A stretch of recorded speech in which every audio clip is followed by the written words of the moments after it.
Innovation. We all hear this word, right? Pick up a newspaper, pick up a magazine. If you're listening to the president speak, everyone is talking about innovation. And the fact is, it's a hot topic, right? It's what is creating jobs.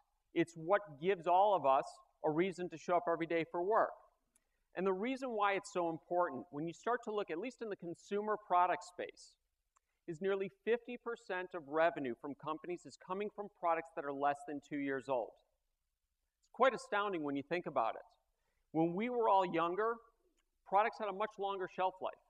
When you introduced a new product, it could last for 4, 5, 6, 10 years. But today, you always have to be bringing out something that's new and improved. You have to give consumers a reason to continue to buy your product. Because if not, you can lose market share. You've got to use innovation to stay in front of the competition. Because otherwise, your competition is going to take market share away from you. When you walk into a store today and you see something on the shelf and you buy it, if you're not satisfied with it, you bring it back.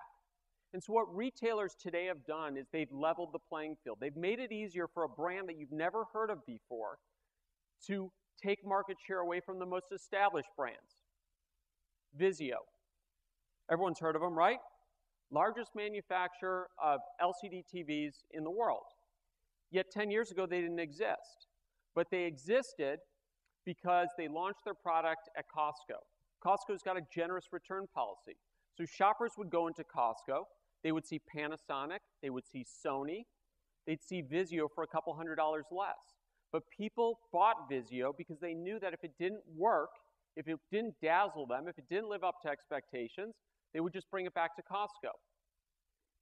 They used that to gain market share. They used innovation to take market share away from the most established brands in consumer electronics to become the largest in their space.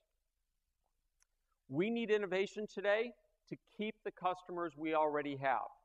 To keep our customers loyal, we have to give them a reason to continue to buy our brands.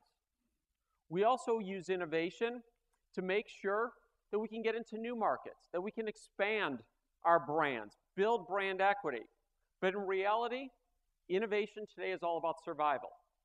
When you hear things like innovate or die, there's reality to that. Because if you are not bringing out new products to the marketplace, your time is short.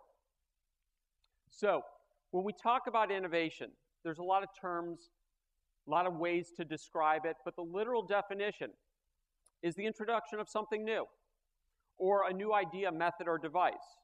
But I would challenge you that innovation is much more than that.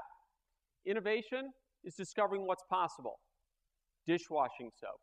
Doesn't seem very innovative, is it? It's glycerin and water. It's sold in a plastic bottle. It's a commodity. Yet two guys decided that they could innovate in a category that was about as commodity as it gets. The process of washing dishes. Pretty simple, right? Where do you keep your dishwashing soap? Under your sink, right? Why do you keep it under your sink? Well, it's not a very attractive looking bottle. So you open up the cabinets, and guys, hang with me here. I'll explain how dishwashing is done. It took me a while to learn too. You bend down and you open up the cabinets and you find a bottle and you lift it up and you flip the cap and you turn it over and you squirt it on a sponge or into the sink. You turn it back over, push the cap down, bend down, stick it under the cabinet, close the doors, and you start the process of washing dishes. It's been done like that for a very long time. But these two guys decided that they would disrupt that category. They hired a very famous industrial designer, Karim Rashid. They filed a patent on a valve that allowed the bottle to be upside down on the counter. So now you grab the bottle, you squirt, you put it down. It's faster. It looks better. Do you think it's cheaper? No, it's more expensive. Yet they were able to bring a more expensive product to market against established brands like Ivory and generate hundreds of millions of dollars in revenue. That's innovation. Sometimes innovation is discovering what hasn't been invented, going beyond boundaries. Gore-Tex found a way to make a fabric that was waterproof. Great, that's always been done. But they also figured out how to make that same waterproof fabric breathable. They seem to contradict, but yet they were able to do it. Sometimes innovation is answering a need that consumers don't even realize they need. How many people have a DVR or TiVo? Could you imagine life today without it? I mean, honestly, yesterday I'm at a hotel, and I'm watching SportsCenter, and immediately the phone rings, and instinctively I grab the remote to hit pause so I don't miss the highlights, only to realize I'm in a hotel and I can't do that. It's changed our behavior. It changes the way we interact with TV or the way we program shows. And then sometimes innovation, it's just silly. Apparently, if you sew sleeves on a blanket, you can make a lot of money. Yeah, approaching $1 billion in revenue. And you know there's monks out there right now sitting back and saying, we thought of this 1,000 years ago. The difference, someone followed through with the idea. They didn't. All right, so when we talk about open innovation, great idea, great concept. Unfortunately, they weren't teaching it when I was in college, but we can thank Henry Chesbrough for at least coining the term of open innovation, where he talks about open innovation as a paradigm that assumes that firms can go out and find outside ideas, external ideas, as well as internal ideas to advance their technology. But in reality, this has been going around for over 300 years. Back in the early 1700s, the English government, the British government, went out and they offered a prize, the longitude prize, to seamen who could go out and figure out the way to figure out the longitude of a ship. So it's been around for a long time. We just didn't have a catchy name for it or a really great book that we could generate sales off of. But in reality, there's a great story behind this whole open innovation movement. And that story really took shape when A.G. Lafley got behind it.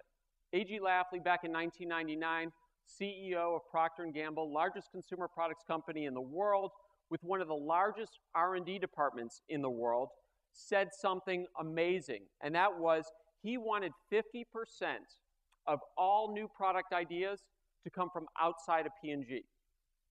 Now, as you can imagine, that was blasphemy. I mean, here's a company that for years had built their name on the great innovation that they did within their company. Their managers were compensated based on developments. Their researchers were compensated and bonused based on innovations.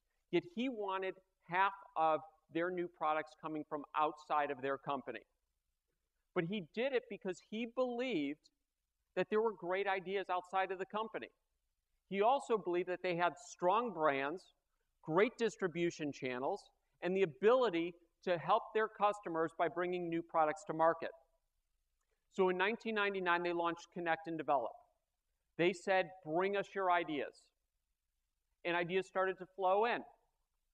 In fact, since 1999, over 400 products have gone to market from Procter & Gamble that did not have their origin at P&G, including the Swiffer sweeper. That came from outside of the company. It's a billion-dollar brand.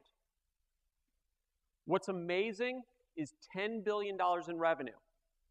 $10 billion in revenue that they have generated off of products that weren't invented here, that weren't invented in Cincinnati, Ohio.